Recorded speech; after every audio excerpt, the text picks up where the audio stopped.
नमस्कार दोस्तों, मैं अर्पित सिंह स्वागत करता हूं वेदादर्शनम की इस वीडियो में। इस वीडियो में हम राजस्थान की प्राचीन सभ्यताओं से संबंधित 50 प्रश्न नंबर 151 से 200 तक हल करेंगे। इससे पहले हम प्रश्न नंबर 150 तक पिछली क्लासों में हल कर चुके हैं। चलिए पहला प्रश्न शुरू करते हैं। बैराट में सम्राट अशोक के शिलालेख के नीचे देवानाम पिय शब्द के साथ किसका उल्लेख है? चंद्रगुप्त मौर्य, बुद्ध के पुजारी के रूप में सम्राट, मत्स्य नरेश या चाणक्य। तो इसका सही उत्तर हो जाएगा बुद्ध के पुजारी के रूप में सम्राट, ऑप्शन बी। अगला प्रश्न देखिए। गणेश्वर राती घाटी के कातली नदी क्षेत्र को प्राचीन काल में किस नाम से पुकारा जाता था? राती घाटी, तोरावाटी, कुरुक्षेत्र या मत्स्य क्षेत्र। तो इसका सही उत्तर हो जाएगा ऑप्शन बी, तोरावाटी। कातली नदी का जो प्रवाह क्षेत्र है उसको तोरावाटी कहा जाता है। अगला प्रश्न देखिए, प्रश्न नंबर 153।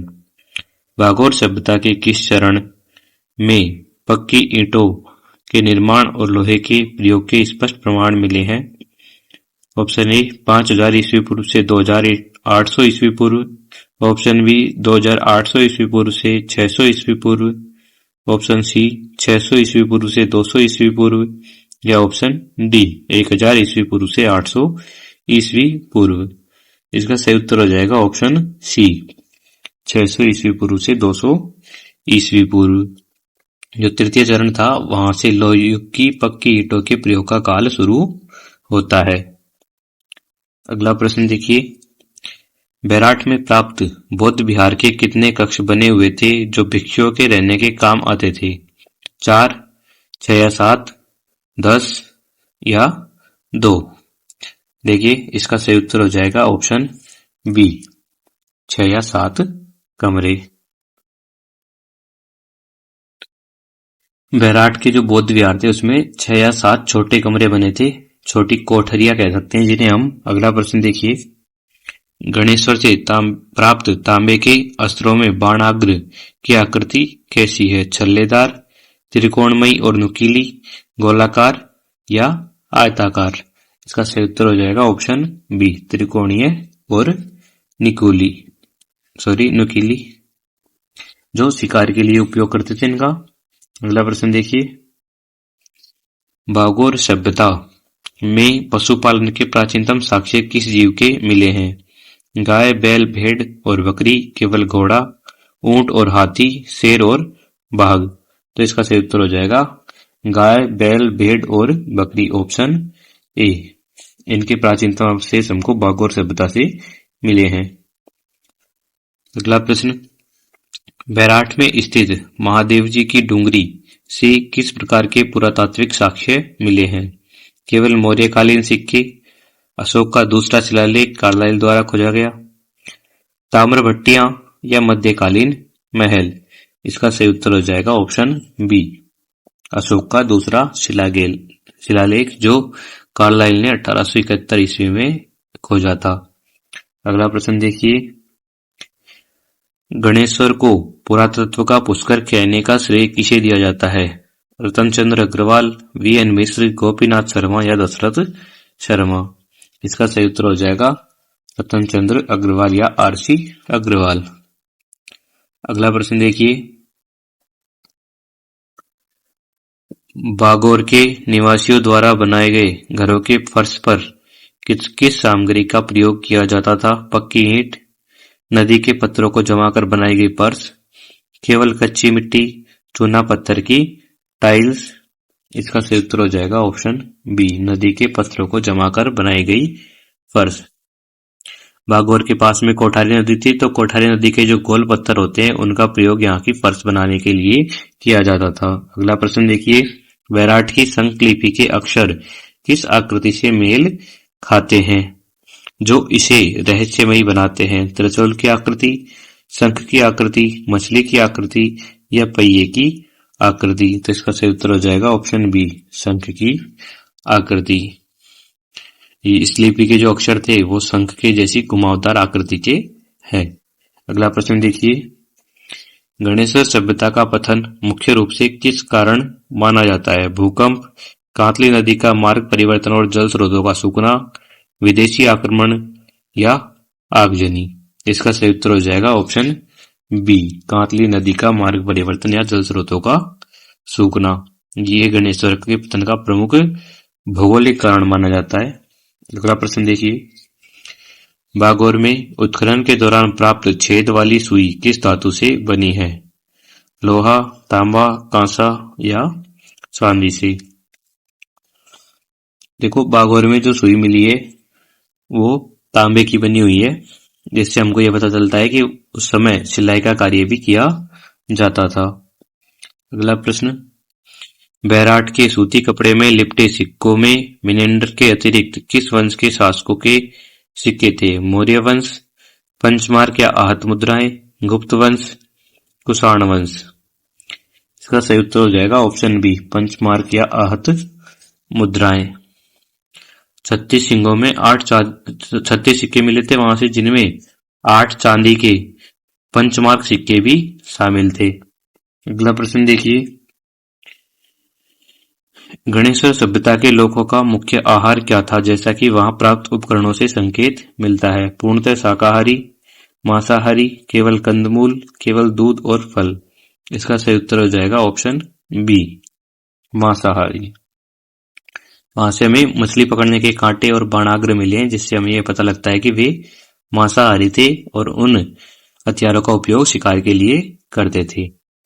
अगला प्रश्न, बागोर सभ्यता को लघु पाषाण उपकरणों का सबसे समृद्ध केंद्र क्यों माना जाता है?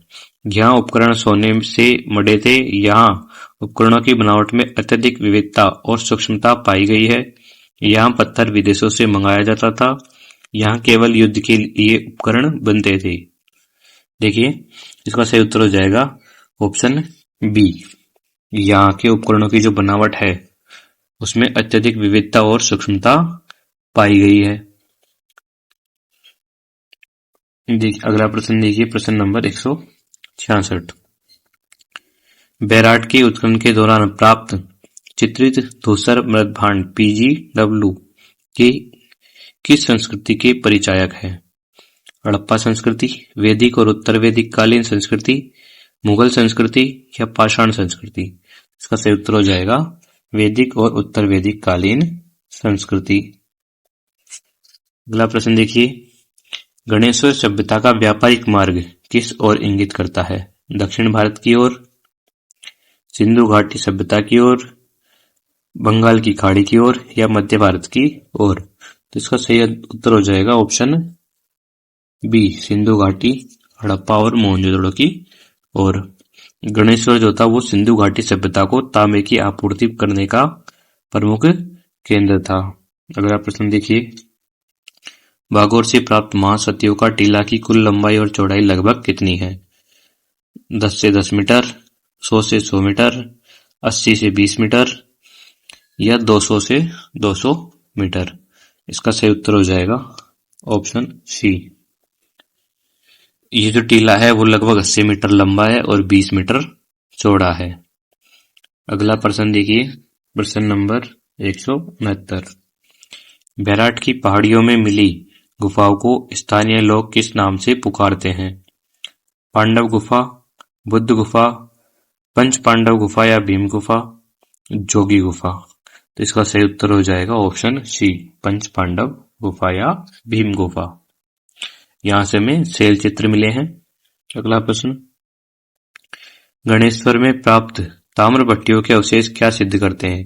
यह केवल तांबे के बर्तन बनाते थे, यहाँ स्थानीय स्तर पर तांबा गलाने और उसे परिष्कृत करने की उन्नत तकनीक मौजूद थी, यहाँ तांबा विदेशों से आता था, यहाँ तांबे का कोई प्रयोग नहीं होता था। इसका सही उत्तर हो जाएगा ऑप्शन बी, यह हमको भट्टियां मिली है जिससे हमें पता चलता है कि यहाँ पे जो तांबा है उसे गलाया जाता था और परिष्कृत भी किया जाता था। अगला प्रश्न देखिए, बागोर के द्वितीय चरण में प्राप्त ताम्र उपकरणों में कौन सा औजार प्रमुख है? छेनी, कुल्हाड़ी, भाला या तलवार? तो इसका सही उत्तर हो जाएगा ऑप्शन सी, भाला।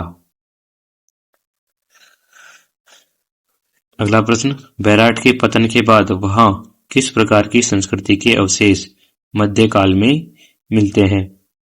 बौद्ध संस्कृति, जैन संस्कृति, मुगल कालीन टकसाल और स्मारक, केवल ग्रामीण संस्कृति।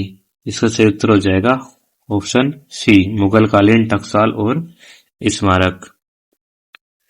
मध्यकाल में बैराट जो था मुगल कालीन टकसाल और प्रशासनिक केंद्र के रूप में उभरा। अगला प्रश्न देखिए, प्रश्न नंबर 173। गणेश्वर सभ्यता के बर्तनों पर काले और नीले रंग की चित्रकारी की विशेषता उन्हें किस अन्य सभ्यता से अलग करती है? कालीबंगा, आहड़, जोधपुरा या बी और सी दोनों? तो इसका सही उत्तर हो जाएगा ऑप्शन डी, मतलब बी और सी दोनों सही है, आहड़ और जोधपुरा। आहड़ और जोधपुरा में काले लाल BRW मृत भांडों की प्रधानता है, जबकि जो गणेश्वर है वहां पे OCP मृत भांड मिले हमें। अगला प्रश्न देखिए, प्रश्न नंबर 174। भागौर में पशुपालन के साक्ष्यों का समय 5000 ईस्वी पूर्व होने के कारण यह विश्व के किस अन्य प्राचीन स्थल के समकक्ष है? मेहरगढ़ पाकिस्तान, आदमगढ़ मध्य प्रदेश, ए और बी दोनों या लोथल? इसका सही उत्तर हो जाएगा ए और बी दोनों, ऑप्शन सी। देखिए, भागौर और मेहरगढ़ और आदमगढ़ ये तीनों ही प्राचीन पशुपालन के वैश्विक केंद्र रहे हैं। अगला प्रश्न देखिए, बैराट से प्राप्त पेंटेड ग्रे वेयर PGW का समय क्या निर्धारित किया गया है? 2500 ईस्वी पूर्व, 1100 ईस्वी पूर्व से 600 ईस्वी पूर्व, 600 ईस्वी पूर्व, 100 ईस्वी पूर्व या 5000 ईस्वी पूर्व? देखिए, इसका सही उत्तर हो जाएगा ऑप्शन बी, 1100 से 600 ईस्वी पूर्व। अगला प्रश्न, गणेश्वर से प्राप्त ताम्र कुल्हाड़ियों की संख्या लगभग कितनी है? 10, 50, 200 से अधिक या 1000? इसका सही उत्तर हो जाएगा ऑप्शन सी, 200 से अधिक। अगला प्रश्न, भागौर के सूक्ष्म पाषाण उपकरणों को जड़ने के लिए किस पदार्थ का प्रयोग किया जाता था? मिट्टी, गोंदिया राल, लोहा या धागा? तो इसका सही उत्तर हो जाएगा ऑप्शन बी, गोंदिया राल। सूक्ष्म जो पत्थर थे उनको लकड़ी या हड्डी के साथ में राल से जोड़ा जाता था। राल क्या होता है, जिसे आज के जमाने में हम रेजिन कहते हैं, उससे जोड़ा जाता था। अगला प्रश्न देखिए, प्रश्न नंबर 178। बैराट में उत्खनन के दौरान प्राप्त बौद्ध विहार की दीवारें किस सामग्री से बनी थी? पत्थर, कच्ची ईंटें और मिट्टी का गारा, लकड़ी, केवल पत्थर के स्लैब? इसका सही उत्तर हो जाएगा ऑप्शन बी, कच्ची ईंटें और मिट्टी का गारा। जो बौद्ध विहार थे उनमें कच्ची ईंटों का प्रयोग और मिट्टी के गारे का लेप मिलता है। अगला प्रश्न देखिए, गणेश्वर सभ्यता का संबंध किस पौराणिक काल से जोड़कर देखा जाता है? रामायण काल, महाभारत काल, सतयुग काल या कलियुग? इसका सही उत्तर हो जाएगा ऑप्शन बी, महाभारत काल, क्योंकि जो पांडव थे उनके अज्ञातवास के कारण बैराट जो था उसका संबंध महाभारत काल से है। अगला देखिए, भागौर सभ्यता के उत्खनन में प्राप्त तांबे के छेदों वाले बाणाग्र क्या दर्शाते हैं? धार्मिक अनुष्ठान, उन्नत शिकार तकनीक और धातु कर्म का संगम, सजावटी सामान, केवल व्यापारिक वस्तु? इसका सही उत्तर हो जाएगा ऑप्शन बी, उन्नत शिकार तकनीक और धातु कर्म का संगम। जो बाणाग्र में छेद होना था, उससे छेद होते थे, उनसे हत्था जो था उसको मजबूती से बांधने की उन्नत तकनीक का हिस्सा था। अगला प्रश्न देखिए, बैराट में कनिंघम ने किस वर्ष में पुरातात्विक सर्वेक्षण किया था? 1837 में, 1864-65 में, 1936 में या 1962 में? इसका सही उत्तर हो जाएगा ऑप्शन बी, 1864 से 65 में। जो कनिंघम थे उन्होंने बैराट का प्रथम वैज्ञानिक सर्वेक्षण किया था। अगला प्रश्न, गणेश्वर सभ्यता के बर्तनों में छल्लेदार हैंडल का मिलना किस विदेशी संस्कृति के प्रभाव को दर्शाता है? रोमन, ईरानी या मध्य एशियाई, यूनानी अथवा चीनी? देखिए, इसका सही उत्तर हो जाएगा ईरानी या मध्य एशियाई, ऑप्शन बी। छल्लेदार जो बर्तन थे वो मध्य एशियाई और ईरानी संस्कृतियों की विशेषता है, जो हमें गणेश्वर से भी मिले हैं। अगला प्रश्न, भागौर में प्राप्त अर्धचंद्राकार पाषाण उपकरणों का मुख्य उपयोग क्या था? खेती करना, तीर के अग्र भाग में जड़कर शिकार करना, पत्थर काटना या घर बनाना। इसका सही उत्तर हो जाएगा ऑप्शन बी, तीर के अग्र भाग में जड़कर शिकार करना। ये जो सूक्ष्म पत्थर थे वो बाणों के अग्र भाग में जड़कर उन्हें घातक बनाने के काम में आते थे, जिससे वो शिकार करते थे। बैराट से प्राप्त इंडो ग्रीक सिक्कों में सबसे अधिक सिक्के किस राजा के थे? अपोलोडोटस, मिनेंडर, हेलियोडोरस या कनिष्क। तो इसका सही उत्तर हो जाएगा ऑप्शन बी, मिनेंडर, क्योंकि मिनेंडर के 16 सिक्के मिलना यूनानी प्रभाव के उस समय की पुष्टि करता है। अगला प्रश्न, गणेश्वर सभ्यता के लोग तांबे को शुद्ध करने के लिए किस तकनीक का उपयोग करते थे? तांबे को पानी में उबालना, भट्टियों में उच्च तापमान पर गलाना, तांबे को धूप में सुखाना। यह तकनीक अज्ञात है, तो ऑप्शन बी सही हो जाएगा, भट्टियों में उच्च तापमान पर गलाना। वहां पे हमें तांबे की गलाने की जो भट्टियां हैं वो मिली है, इससे हमें इस बारे में पता चलता है। अगला प्रश्न, भागौर सभ्यता के तृतीय चरण का संबंध मुख्य रूप से किस ऐतिहासिक काल से है? पाषाण काल, ताम्र पाषाण काल, लौह काल एवं ऐतिहासिक काल या आधुनिक काल। तो इसका सही उत्तर हो जाएगा लौह काल या ऐतिहासिक काल, ऑप्शन सी। अगला प्रश्न, बैराट की बीचक पहाड़ी पर स्थित गोल मंदिर की खोज सर्वप्रथम किसने की थी? कैप्टन बर्ट, दयाराम साहनी, नीलरत्न बनर्जी या कनिंघम। इसका सही उत्तर हो जाएगा ऑप्शन बी, दयाराम साहनी। दयाराम साहनी ने 1936 में जो बीजक की पहाड़ी है उस पर गोल मंदिर के अवशेष खोजे थे। अगला प्रश्न, गणेश्वर से प्राप्त ताम्र सुइयां किस कार्य हेतु प्रयुक्त होती थी? मछली पकड़ने, चमड़े या मोटे कपड़े की सिलाई हेतु, गहने बनाने, केवल सजावट हेतु। तो इसका देखिए सही उत्तर हो जाएगा ऑप्शन बी, चमड़े या मोटे कपड़े की सिलाई हेतु। जो तांबे की सुइया थी वो चमड़े की सिलाई के लिए ज्यादा प्रयोग में ली जाती थी, ऐसा हमें वहां से पता चलता है। अगला प्रश्न, भागौर से प्राप्त हड्डियों के ढेर और उन पर काटने के निशान क्या प्रमाणित करते हैं? यहाँ नरबली होती थी, यहाँ निवासी पशुओं का मांस खाते थे और शिकार करते थे, पशुओं की प्राकृतिक मृत्यु या पशुओं का व्यापार। इसका सही उत्तर हो जाएगा ऑप्शन बी, यहाँ के निवासी पशुओं का मांस खाते थे और शिकार करते थे। हड्डियों पर जो निशान है वो स्पष्ट रूप से मांस खाने और शिकार की पुष्टि करते हैं। अगला प्रश्न, बैराट की खुदाई में प्राप्त मृण्मय मूर्तियां किस धर्म के प्रभाव को दर्शाती है? हिंदू धर्म, केवल जैन धर्म, बौद्ध धर्म और गांधार शैली का प्रभाव या आजीवक संप्रदाय। तो इसका सही उत्तर हो जाएगा ऑप्शन सी, बौद्ध धर्म और गांधार शैली का प्रभाव। यहाँ पे गांधार शैली की जो मृण्मय मूर्तियां हैं वो मिली है जो बौद्ध धर्म से जुड़ी हुई है। अगला प्रश्न देखिए, गणेश्वर सभ्यता की खोज का श्रेय सर्वप्रथम किसे दिया जाता है?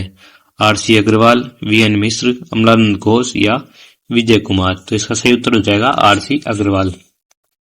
आर.सी. अग्रवाल ने 1972 में इसकी खोज की थी और 1977 में इसका उत्खनन प्रारंभ हुआ।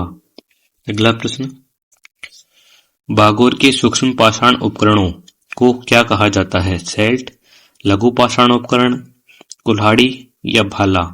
इसका सही उत्तर हो जाएगा ऑप्शन बी, तकनीकी भाषा में इनको लघु पाषाण उपकरण या माइक्रोलिथ्स कहा जाता है। अगला प्रश्न देखिए, बैराट में स्थित अशोक के स्तंभ के अवशेषों पर किस पॉलिश का प्रयोग किया गया था? मौर्यकालीन चमकदार पॉलिश, साधारण मिट्टी की पॉलिश, चूने की पॉलिश या कोई पॉलिश नहीं होती थी। तो इसका सही उत्तर हो जाएगा ऑप्शन ए, मौर्यकालीन चमकदार पॉलिश। अशोक के स्तंभों में प्रयुक्त विशिष्ट चमकदार जो पॉलिश है वो मौर्यकालीन तकनीक की पहचान है। अगला प्रश्न देखिए, प्रश्न नंबर 194, गणेश्वर सभ्यता के बर्तनों का रंग कैसा था? काला और लाल, गेरुआ, सफेद या गहरा नीला। देखिए इसका सही उत्तर हो जाएगा ऑप्शन बी, गेरुआ। गणेश्वर के जो मृदभांड थे वो लाल, गुलाबी या गेरुआ आभा वाले हैं। अगला प्रश्न देखिए, प्रश्न नंबर 195, भागोर सभ्यता के उत्खनन में किस विश्वविद्यालय का महत्वपूर्ण सहयोग रहा? राजस्थान विश्वविद्यालय, डेक्कन कॉलेज पुणे, बनारस हिंदू विश्वविद्यालय या दिल्ली विश्वविद्यालय। तो इसका सही उत्तर हो जाएगा डेक्कन कॉलेज पुणे। यहाँ के जो वीएन मिश्र थे उन्होंने यहाँ पर बहुत काम किया था। अगला प्रश्न देखिए, प्रश्न नंबर 196। बैराट से प्राप्त आहत पंचमार्क सिक्कों की संख्या कितनी थी? 8, 28, 16 या 36। तो इसका सही उत्तर हो जाएगा ऑप्शन ए 8। तो कुल 36 सिक्के मिले थे जिनमें 8 आहत मुद्राएं थी जिन्हें पंचमार्क सिक्के कहा जाता है।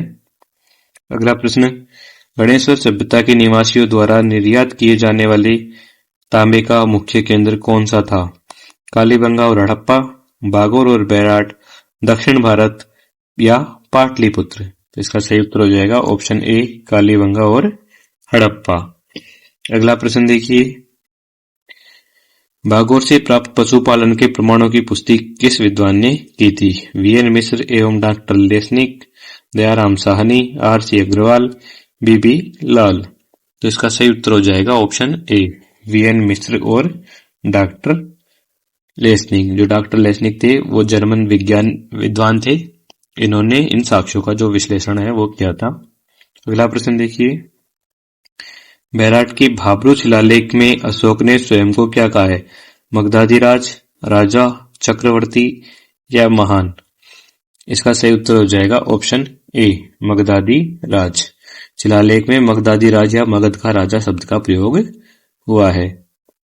अगला प्रश्न, गणेश्वर, बैराट और बागोर सभ्यताओं के अध्ययन से राजस्थान के इतिहास की किस निरंतरता का पता चलता है? पाषाण काल से लोह काल तक का क्रमिक विकास, केवल मौर्य काल का इतिहास, केवल ताम्र काल का इतिहास, केवल विदेशी आक्रमणों का इतिहास या अनुत्तरित प्रश्न। इसका सही उत्तर हो जाएगा ऑप्शन ए पाषाण काल से लोह काल तक का क्रमिक विकास। यहाँ पे तीनों सभ्यताओं पाषाणकालीन बागोर, ताम्रकालीन गणेश्वर और ऐतिहासिक सभ्यता बैराट काल जो है वो क्रमिक विकास को दर्शाती है। इस तरह इस क्लास के भी हमारे पूरे 50 प्रश्न हो चुके हैं। अब तक हमने राजस्थान की प्राचीन सभ्यताओं से संबंधित टोटल 200 प्रश्न कर लिए हैं और आगे और करेंगे। धन्यवाद।